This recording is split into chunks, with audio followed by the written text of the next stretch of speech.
साथ इस वक्त मौजूद हैं हमारे इलाका के एक पंजाबी ज़मींदार। उनसे हम जानते हैं इलाका के हवाला से कि वो हमें क्या बताते हैं।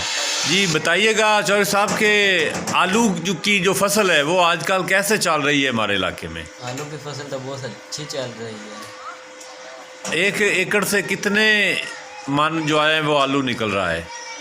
1 एकड़ से पता नहीं कितना निकलता है, हमें नहीं इतना पता।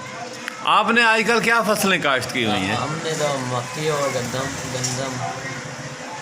मक्की गंदम। हाँ, तो गंदम आपकी फसल कैसी जा रही है? फसल बहुत अच्छी जा रही है।